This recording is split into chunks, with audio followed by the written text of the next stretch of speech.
Hello dear students, स्वागत है आप सभी का एक बार फिर से अपने चैनल टारगेट गुरुकुल पर। लखनऊ विश्वविद्यालय प्रवेश परीक्षा 2023 की जो कमर है आप लोगों ने कस ली है, हम ऐसी आशा करते हैं। और हम लोगों ने जो तैयारी है वो भी अब शुरू कर दी है। और आज का जो विषय है बहुत ही इंटरेस्टिंग रहने वाला है। आपको यूट्यूब पर ऐसी कहीं भी वीडियो आपको देखने में नहीं आएगी, ठीक है। आप कितने भी चैनल सर्च कर लीजिएगा और इस बात की गारंटी लेकर मैं यहाँ पर बैठा हुआ हूँ कि इस वीडियो में जो मैं बताने वाला हूँ वो आपके एंट्रेंस एग्जाम में वहां से क्वेश्चन आएगा। यानी कि आज का जो विषय है बहुत इंटरेस्टिंग रहने वाला है। आप बात करते हैं आपके सिलेबस की, तो सिलेबस में आपके एक टॉपिक है यानी एक सब्जेक्ट है जो कि आप जानते हैं हिस्ट्री। और हिस्ट्री तो बहुत बड़ा है भाई साहब। अच्छा, इससे कहाँ से क्वेश्चन आ सकते हैं? मेरा जो पॉइंट ऑफ व्यू है, आज हम एनालाइज करेंगे कि हिस्ट्री में जो इतना लेंदी विषय है, इतना लेंदी सब्जेक्ट है, इसमें से भी कौन से चैप्टर्स अपना रोल अदा करने वाले हैं और किस चैप्टर से श्योरिटी है कि वो क्वेश्चन बनेगा ही बनेगा। टॉपिक नोट कर लीजिएगा, आप कम से कम इन चैप्टर्स को तो पढ़ ही लीजिएगा और मैं इस चीज़ की गारंटी लेता हूं कि हर विषय से, हर चैप्टर से एक क्वेश्चन आपका बनने वाला है। अगर आपने इस विषय को पढ़ लिया, इन टॉपिक्स को पढ़ लिया, आप यकीन मानिए कि 10 में से आप 6 से 7 क्वेश्चन सही करके आएंगे, ठीक है। इन टॉपिक्स पे पहले फोकस करिएगा और बाकी जितने भी टॉपिक शेष रह जाएं उन पर बाद में फोकस करिएगा। ये टॉपिक ऐसे हैं कि जहां से आपका क्वेश्चन बनने ही वाला है। तो शुरुआत करते हैं। हिस्ट्री में पहला टॉपिक जहां से एक क्वेश्चन आपका बनेगा वो है हड़प्पा सभ्यता।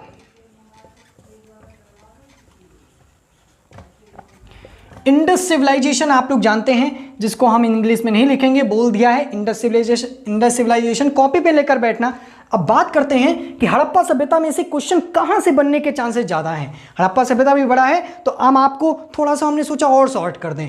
आप सोचोगे कि हड़प्पा सभ्यता तो बहुत बड़ा है, चलो पढ़ लेंगे, कोई नहीं, सर ने बता दिया टॉपिक यही बहुत है। लेकिन मैं अभी इतना ही नहीं, अभी इतना भी बताऊंगा कि कहां से आपका क्वेश्चन बनता ही बनता है। तो बच्चों, एक सारणी है जो मैं आपको समय समय आने पर प्रोवाइड कराता रहता हूं।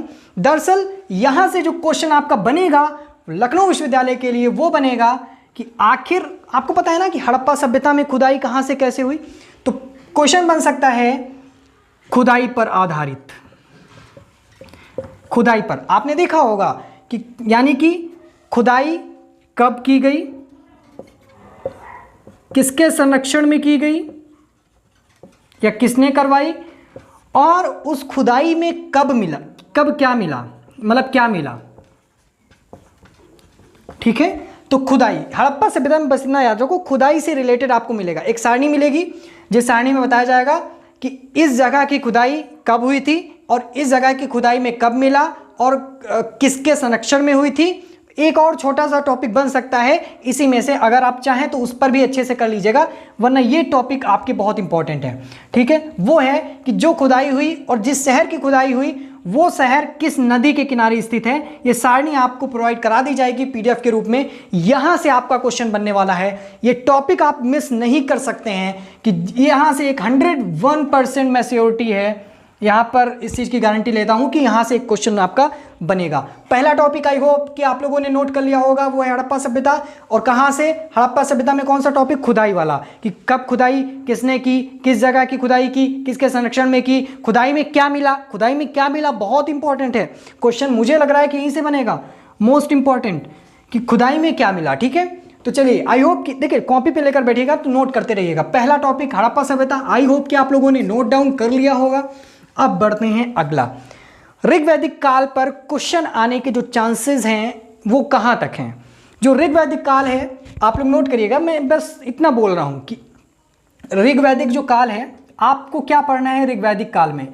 ऐसा नहीं है कि जो मैं बता रहा हूं वही आपको पढ़ना ही है, उसके बाद आपको कुछ पढ़ना ही नहीं है। मेरा कहने का मतलब है कि इतना तो पढ़ ही लेना कम से कम, ठीक है। ऋग्वैदिक काल में आप जितनी भी पुराण हैं उनको, मतलब कितने पुराण होते हैं, एक क्वेश्चन ये भी बन सकता है कितने पुराण होते हैं, कितने उपनिषद होते हैं, ठीक है, कितने उपनिषद होते हैं और कितने वेद होते हैं। इन 3 चीज़ों की जानकारी आपको होनी चाहिए कि कितने पुराण होते हैं, कितने उपनिषद होते हैं, कितने वेद होते हैं, ठीक है। तो ऋग्वैदिक काल मैं एक्सपेक्ट कर रहा हूं कि इन 3, ऐसा नहीं है कि ऋग्वैदिक काल में यही आएगा इसके बाहर नहीं आएगा। मैं मोस्ट इंपॉर्टेंट की तरफ आपको ले जा रहा हूं कि इनको पढ़ लेना। ये 3 पॉइंट कितने होते हैं बस इतना ही पढ़ लेना, ठीक है। इन विषय में देख लेना कितने होते हैं, बस इनको आप अच्छे से तैयार कर लेना। फिर जो महत्वपूर्ण है, ठीक है, वैसे मैं इस टॉपिक को इतना प्रायोरिटी नहीं दूंगा अगर इन 3 पॉइंट्स को छोड़ दिया जाए ऋग्वैदिक काल में। अगला है जैन धर्म बौद्ध धर्म पर चर्चा कर लेना, यहां से आपका बनेगा ही बनेगा, ठीक है। जैन व बौद्ध धर्म, जैन और बौद्ध धर्म, ठीक है, तो ये आपको पढ़ लेना। दरअसल यहाँ से कोई ऐसे इंपॉर्टेंट पॉइंट्स नहीं निकलेंगे कि जिनको मैं बता सकूं, ये पूरा आपको पढ़ना पड़ेगा। यहाँ से कहीं से भी क्वेश्चन बन सकता है, ठीक है, ये आपको पूरा पढ़ना पड़ेगा। तो 3 टॉपिक आपके यहाँ पर क्लियर हुए। 3 टॉपिक क्या, 2 ही मानो, क्योंकि ऋग्वैदिक काल को मैंने इतनी प्रायोरिटी नहीं दी, बस वो 3 पॉइंट्स थे, छोटे छोटे क्वेश्चंस थे कि कितने पुराण होते, कितने वेद होते, कितने उपनिषद होते, बता दिया था।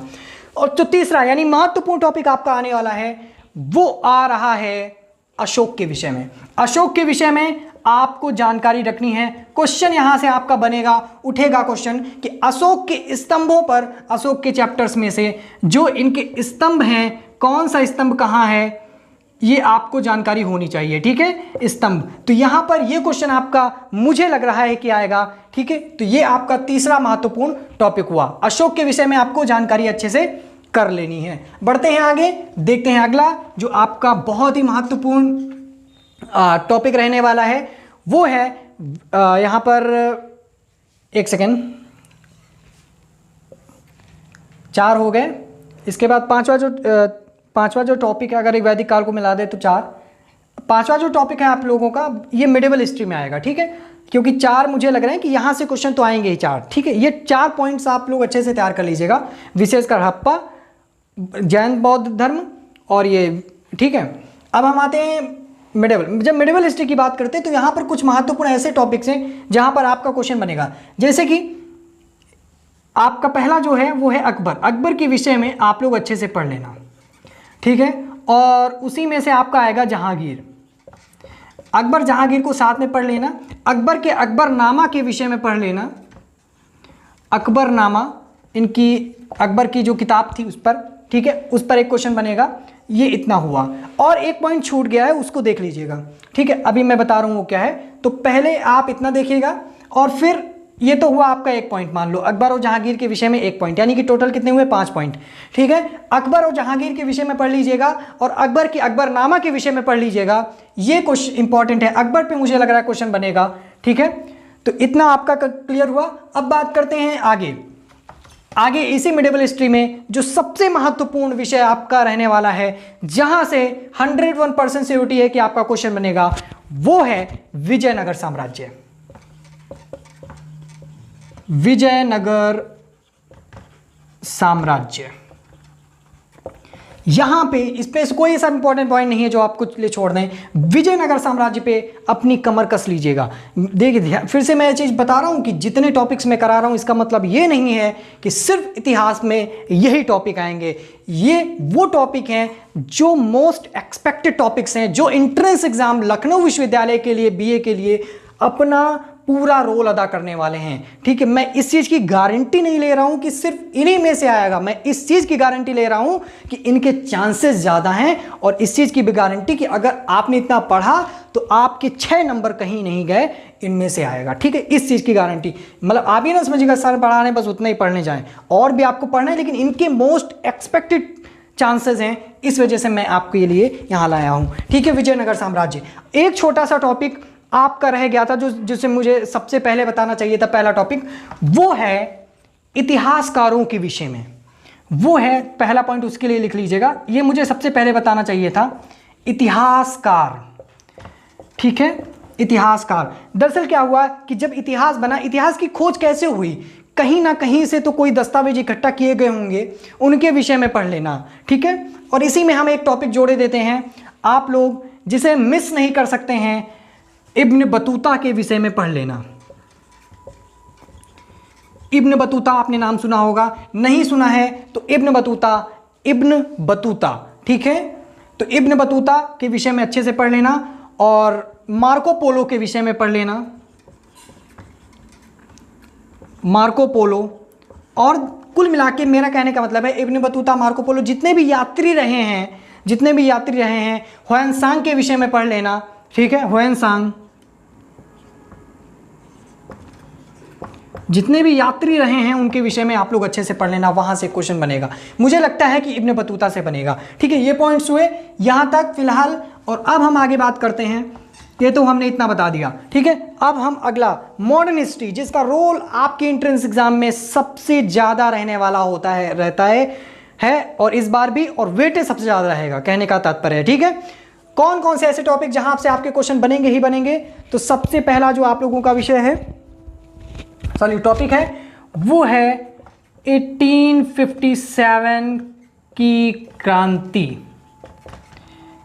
क्रांति का मतलब होता है रिवॉल्यूशन, यानी कि आप लोगों ने देखा होगा 1857 का जो रिवॉल्यूशन था उस पर बेस्ड क्वेश्चन आएगा, 101% आएगा इस पर बेस्ड। और इस पर कहां से आ सकता है? आप तात्या टोपे के विषय में पढ़ लेना, तात्या टोपे के साथ मंगल पांडे के विषय में पढ़ लेना। ठीक है, मतलब 1857 की क्रांति से आपका क्वेश्चन यहाँ पर रेवोल्यूशन से आने वाला है। ये पॉइंट आप लोगों ने नोट कर लिया होगा, इस चैप्टर को मिस नहीं करना है। अब आगे बढ़ते हैं, जो बहुत ही मोस्ट एक्सपेक्टेड है, जहां से एक क्वेश्चन आपका 101% तो नहीं, 99.99% श्योरिटी है, वो हर बार पूछा जाता है। और बहुत ही महान इंसान जिनका नाम है महात्मा गांधी। महात्मा गांधी के विषय में एक एक बात आपको याद रहनी चाहिए। कब दक्षिण अफ्रीका से लौटे, कब कौन सा आंदोलन शुरू किया, कितने किलोमीटर किया यात्रा, ये सारी चीजें आपको रही हैं। उनका आंदोलन कब तक चला। महात्मा गांधी का जीवन परिचय आपको आपकी जबान पे रटा होना चाहिए। इनके विषय से एक एक फैक्ट, कब गोली मारी गई, कब जन्म हुआ, इनके माता का क्या नाम था, इनके पिता का क्या नाम था, इनकी वाइफ का क्या नाम था। ठीक है, सारी एक एक फैक्ट महात्मा गांधी से एक क्वेश्चन। अब मैं 99 को यहाँ पे 100 में कवर कर सकता हूँ, लेकिन फिर भी कुछ अनएक्सपेक्टेड चीज़ें आती हैं, तो 99.99% महात्मा गांधी से रिलेटेड जरूर होगा। ठीक है, अब अगला पॉइंट जो लखनऊ विश्वविद्यालय में पूछा जाता है, आई होप कि महात्मा गांधी को आपने लोगों ने नोट कर लिया होगा। सबसे महत्वपूर्ण यहां से आपका क्वेश्चन आएगा ही आएगा, और वो है राष्ट्रीय आंदोलन। राष्ट्रीय आंदोलन, यहां से आपका एक क्वेश्चन बनेगा। कौन सा आंदोलन कब शुरू हुआ, ये आपको याद करना है। ठीक है, इसके लिए मैं आपको पीडीएफ भी प्रोवाइड करा सकता हूं और करवा भी दूंगा। ठीक है, और खुद की यहाँ पे पीडीएफ होगी, आपको प्रोवाइड कराऊंगा। राष्ट्रीय आंदोलन, कौन सा राष्ट्रीय आंदोलन कब चला, किसके माध्यम से चलाया गया, बहुत ही महत्वपूर्ण है। अगर हम महात्मा गांधी की बात करें, महात्मा गांधी का जो मोस्ट इंपॉर्टेंट पॉइंट है वो यहाँ से रिलेट करता है, यहाँ से कॉपरेट करता है। कॉपरेट करने का मतलब है कि महात्मा गांधी ने भी आंदोलन कई चलाए, और जितने भी अधिकतर आंदोलन चलाए गए, अगर हम बात करें आधुनिक भारत के इतिहास में, वो महात्मा गांधी के द्वारा चलाया गया। और महात्मा गांधी के द्वारा चलाया गया जो आंदोलन था उसका रोल बहुत बड़ा था। चाहे वो हम सभी ने अवज्ञा आंदोलन की बात करें, चाहे हम दांडी यात्रा की बात करें, चाहे हम नमक तोड़ो कानून की बात करें, मतलब एक ही चीज़ है, वही चीज़। ठीक है, और कोई भी आंदोलन अगर हम महात्मा गांधी का देख लें, जितने भी महात्मा गांधी से जुड़े फैक्ट हैं, और आशा करते हैं कि जो 80% आपका रोल होगा आंदोलन में वो महात्मा गांधी का होगा। राष्ट्रीय आंदोलन जितने भी चलाए गए उसका नेतृत्व किसने किया, उन पर आपका क्वेश्चन आएगा कि कब किसने नेतृत्व किया। ठीक है, तो ये राष्ट्रीय आंदोलन कब किसने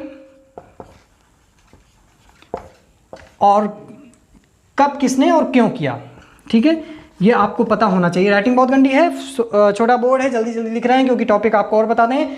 नोट करना आपका काम है, तो नोट कर लीजिए राष्ट्रीय आंदोलन, ये बहुत ही महत्वपूर्ण विषय आप लोगों का रहने वाला है। तो ये राष्ट्रीय आंदोलन का जब आप पढ़ेंगे ना, तो सारा चीज़ें आपका कवरअप हो जाएगा। मॉडर्न हिस्ट्री का जो एक बहुत महत्वपूर्ण टॉपिक है, आप लोगों को पढ़ना चाहिए भारतीय संविधान के विषय में। भारतीय संविधान का क्या मतलब, भारतीय संविधान जब सभा बनी ना, भारतीय संविधान सभा, सॉरी भारतीय संविधान नहीं, भारतीय संविधान सभा, या भारतीय संविधान भी कह लें, कि जब भारत का संविधान, वो जो एक दस्तावेज के रूप में था, वो भारत का संविधान, उसको तैयार करने के जो पीरियड था, उस तैयारी के पीरियड में कौन कौन सी घटनाएं हुई। ठीक है, कौन कौन सी घटनाएं हुई, तो भारतीय संविधान की जितनी भी घटनाएं हैं, मतलब कितना समय लगा भारतीय संविधान को तैयार होने में, कितना रुपया खर्चा हुआ, और कब कौन सी बैठक हुई, कब कौन सी समिति गठित की गई, प्रारूप समिति का गठन कब हुआ, इसके अध्यक्ष कौन थे, इसके अध्यक्ष उपाध्यक्ष कौन थे। ठीक है, और किस उपाध्यक्ष की जगह कौन सी, जब मृत्यु हुई तो कौन बैठा या अध्यक्ष बैठा। ऐसे क्वेश्चन आप लोगों के बनेंगे। प्रारूप समिति में कितने सदस्य होते हैं, ऐसे क्वेश्चन, यानी संविधान सभा से। अगर आप देखेंगे एम लक्ष्मीकांत एक बुक आती है जो कि यूपीएससी स्टूडेंट्स के लिए भी है, वहाँ से आपको पहला चैप्टर, सॉरी पहला नहीं, दूसरा चैप्टर है, अगर आप उस दूसरे चैप्टर के सारे क्वेश्चंस या फिर क्लियर कर लेंगे, वो मैं एक पीडीएफ बना के प्रोवाइड करके आप लोगों को लिख कर हैंड नोट दे दूंगा, ठीक है, ताकि आप उसको देख सकें, वही फैक्ट्स आएंगे, उसके बाद कुछ नहीं आएंगे। तो यहाँ से एक आपका क्वेश्चन बनेगा।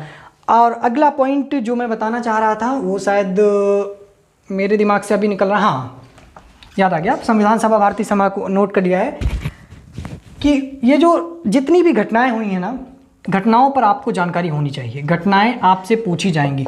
घटनाएं का मतलब है, आपने देखा जलियांवाला बाग हत्याकांड कब हुआ, चौरी चौरा कांड कब हुआ, ठीक है, और भी काफ़ी ऐसी घटनाएं थी जो घटित हुई, रॉलेट एक्ट, कौन सा अधिनियम कब लागू हुआ, ये घटनाएं ही हैं एक प्रकार की।